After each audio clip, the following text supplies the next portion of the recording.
Hi friends, welcome to D3 channel. இன்னைக்கு தக்காளி சாதம் எப்படி பண்ணலான்னு பார்க்கலாம். அதுக்காக நான் கடாயில் எண்ணெய் எடுத்துருக்கேன். அந்த எண்ணெய் காஞ்சோனையும் சோம்பு போட்டுடலாம். சோம்பு போட்டு தாளிச்சிடலாம். நெக்ஸ்ட் வந்து கருவேப்பிலை போடுறேன். அதுக்கடுத்து பிரியாணி இலை வந்து ஒன்று போட்டுக்கிறேன். நெக்ஸ்ட்டு வந்து ஒரு பட்டை, 2 ஏலக்காய், ஒரு அன்னாச்சி, ஒரு சின்ன பீஸ் வந்து, அப்புறம் வந்து பச்சை மிளகா வந்து ஒரு 3 பச்சை மிளகா வந்து ஸ்லைஸ் பண்ணி வச்சுருக்கேன். அந்த பச்சை மிளகாவை போட்டுடலாம். பச்சை மிளகா கொஞ்சம் கலர் சேஞ்ச் ஆகுது லைட்டாக வந்து.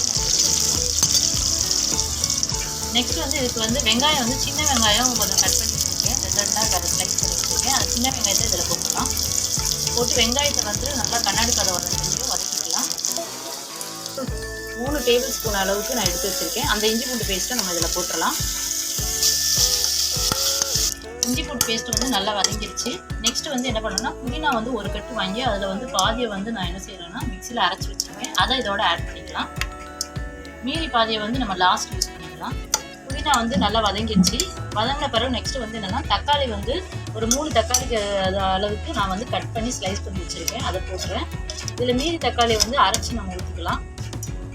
இதில் வந்து ஒரு 3 தக்காளி போட்டிருக்கேன். அடுத்து வந்து ஒரு 5 தக்காளி அளவுக்கு நான் வந்து என்ன செய்யறேன்னா மிக்சியில் அரைச்சி அந்த அரைச்சி வச்ச தக்காளியும் நான் அதில் ஊற்றிருக்கேன். மொத்தமாக வந்து டோட்டலாக வந்து 8 தக்காளி நான் இதுக்கு வந்து யூஸ் பண்ணியிருக்கேன். தக்காளி வந்து நல்லா வதங்கிக்கிட்டோம். இப்போ இதுக்கு தேவையான உப்பை வந்து நம்ம இதில் போட்டுடலாம். நெக்ஸ்ட் வந்து சில்லி பவுடர் வந்து 2 ஸ்பூன் வந்து இதுக்கு நான் சில்லி பவுடர்.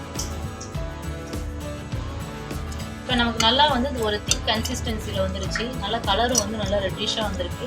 இதில் வந்து நீங்கள் என்னென்னா, தக்காளி வந்து அரைச்சி ஊற்றும் போது வந்து கொஞ்சம் திக்காக அரைச்சி ஊற்றிடுங்க. அப்போனா தான் வந்து நமக்கு டென்சிட்டியாக கிடைக்கும். இதில் வந்து நான் சாதம் வந்து தனியாக வந்து ஆல்ரெடி வந்து வடித்து வச்சுருக்கேன். சாதம் வந்து நல்லா உதிரி உதிரியாக இது பண்ணுங்கள். அப்போனா தான் வந்து தக்காளி சாதம் வந்து நல்லா டேஸ்ட்டாக இருக்கும். இதெல்லாம் குழஞ்சி இருந்ததுன்னா இப்போ இதை வந்து அப்படியே போட்டு நம்ம வந்து மிக்ஸ் பண்ணிடலாம்.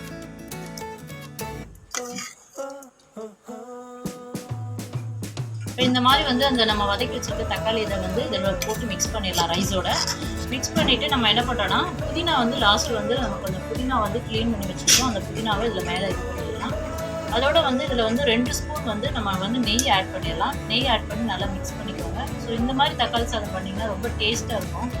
ஸோ இந்த தக்காளி சாதம் வந்து நமக்கு செய்கிறதுக்கு வந்து ரொம்ப ஈஸியாகவும் இருக்குங்க. நம்ம சாதம் வந்து தனியாக வடித்து இதில் வந்து மிக்ஸ் பண்ணும்போது டேஸ்ட்டும் வந்து நமக்கு ரொம்ப நல்லா இருக்குங்க. ஸோ இந்த மாதிரி வந்து நீங்கள் தக்காளி சாதம் வந்து செஞ்சு பாருங்கள்.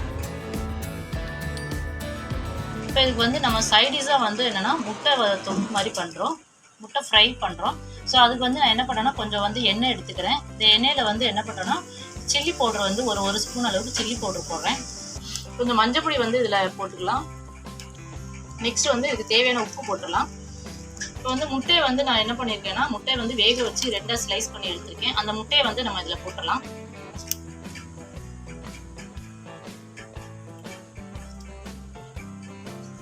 இதை வந்து நம்ம ஒரு 5 மினிட்ஸ் வந்து சிம்மில் வச்சு கொஞ்சம் வந்து அந்த மசாலா வந்து இதில் இறங்க வேண்டி ஒரு 5 மினிட்ஸ் வச்சுக்கலாம். இப்போ நமக்கு வந்து சூப்பரான தக்காளி சாதம் வந்து ரெடி ஆயிடுச்சு. இதுக்கு சைடிஷாக வந்து நம்ம என்ன பண்ணுறோம்னா, முட்டையை வந்து ஃப்ரை பண்ணி வச்சுருக்கோம். இது சூப்பராக இருக்குங்க சைடிஷும். நாங்கள் போடுற வீடியோலாம் உங்களுக்கு பிடிச்சிருந்தா லைக் பண்ணுங்கள், சப்ஸ்கிரைப் பண்ணுங்கள், உங்கள் ஃப்ரெண்ட்ஸ் அண்ட் ரிலேட்டிவ்க்கு ஷேர் பண்ணுங்கள். நீங்களும் உங்கள் வீட்டில் வந்து ட்ரை பண்ணி பாருங்கள். தேங்க்ஸ் ஃபார் வாட்சிங்.